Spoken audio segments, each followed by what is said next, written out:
पिंपरी चिंचवड येथील हगवणे प्रकरणातील फॉर्च्युनर गाडी चर्चेचा विषय ठरली होती। मात्र सोलापुरातील एका फॉर्च्युनर वापरणाऱ्या मालकाने आपलं दुःख गाडीवर लिहून व्यक्त केलं आहे। आजकाल हगवणे प्रकरणानंतर फॉर्च्युनरमधून उतरलं की संशय येतो, म्हणून गाडीवर अतुल खुपसे यांनी वेगळा मजकूर लिहिला आहे। तशी तर मी मोठ्या घरची राणी, मात्र बदनाम केलं मला हगवणे यांनी।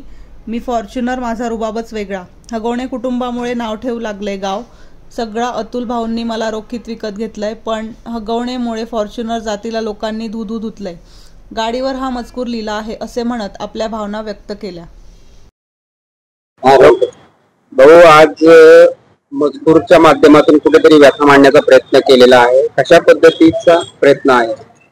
गेल्या अनेक दिवसापासून शेतकरी संघटनेत चळवळीत काम करताना जनशक्ती शेतकरी संघटना माझी स्वतःची असून करमाळा तालुक्यासह जिल्हाभर महाराष्ट्रभर फिरताना एका बारक्या स्विफ्ट गाडीतून निम्म आयुष्य फिरण्यात गेलं। त्या ठिकाणी प्रत्येकाचं एक स्वप्न असतं की गाडी पाहिजे, तसं माझं बी एक बऱ्याच दिवसापासून 2-5 वर्षापासून फॉर्च्युनर सारखी गाडी असावी असं वाटायचं। शेती सोडून कुठलाच धंदा नाही, केळी असेल, डाळिंब असेल, ऊस असेल, अशा पिकातून थोडे थोडे पैसे जमवत 2-3 वर्षात नियोजन केलं आणि सगळ्यांनी सांगितलं फॉर्च्युनर सारखी चांगली गाडी नाही। फॉर्च्युनर गाडी घेतली आणि हगवणे कुटुंबाचं प्रकरण घडलं। ज्या वेळेस बाहेर फिरतो त्या वेळेस कुठल्या कार्यालयात जाऊ द्या, हॉटेलात जाऊ द्या किंवा कुठेही जाऊ द्या, जिथं जाईल तिथं शेतकऱ्याचे प्रश्न मांडताना उतरायच्या अगोदरच प्रश्न विचारला जातो की भाऊ फॉर्च्युनर कधी घेतली, आणि उत्तर द्यायच्या आत दुसरं उत्तर येतंय की तुम्ही घेतली का सासऱ्याला दाबून घेतली, सासऱ्याला दम देऊन घेतली, बायकोला छळ करून घेतली, असा लोकांचा बघण्याचा आणि म्हणण्याचा दृष्टिकोन। डायरेक्ट म्हणते सासरवाडीला मागितली का? मग ही उत्तर देऊन थकलो, म्हणून ह्या ठिकाणी आम्हाला वाक्य लिहायची गरज पडली की बाबा ही फॉर्च्युनर रोखीने घेतली, कष्टाच्या कामातून घेतली। म्हणजे एका बाजूने फॉर्च्युनर गाडीला एवढ्या चांगल्या फॅसिलिटी दिलेत आणि अशा ठिकाणी फॉर्च्युनर सारखी गाडी बदनाम होती, म्हणून एक मराठा समाजाला लागलेला हगवण्यासारखा कलंक आहे। उद्याच्या काळात वैष्णवी ताई सारखी जर गोष्ट घडायची नसेल तर मी एकच सांगेन की मुलीच्या बापांना, सर्वसामान्यांना, कष्टकऱ्यांना आणि जो स्वतःच्या पायावर उभा आहे अशा तरुणांना पोरी द्या।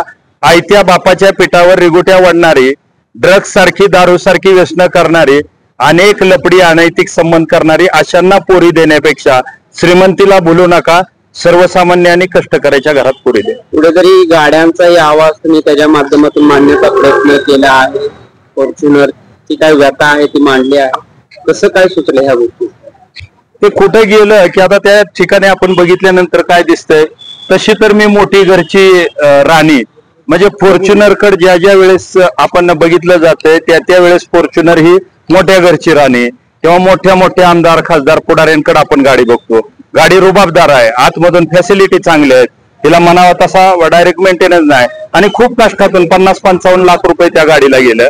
आणि अशा गाडीकडे जर शंकेनं बघत असतील तर त्या ठिकाणी ह्या शंकेतनं हे सगळं हे झालेलं आहे। इथं रोखीनं घेतलं हे बी वाक्य त्या शंकेतनंच झालंय। म्हणजे हगवण्यासारखी अवलाद तुम्हाला सांगतो ह्या ठिकाणी परत जन्माला येऊ नये, नाहीतर अनेक वैष्णवताईचा बळी गेल्याशिवाय राहणार नाही। गणपती बाप्पा मोरया। आपल्या बाप्पांच्या मूर्तीची सजावट तेही अगदी वाजवी दरात। आपल्या लाडक्या गणपती बाप्पांसाठी रुबाबदार फेटा, शेला, सोहळं याबरोबरच धोतर आपल्या आवडीप्रमाणे बनवूयात। याबरोबरच मूर्तीला नेसवून देखील दिलं जाईल। यासाठी आजच MG group, MG drapery artist यांना कॉल करूयात। अधिक माहितीसाठी संपर्क 89 99 39 00 32।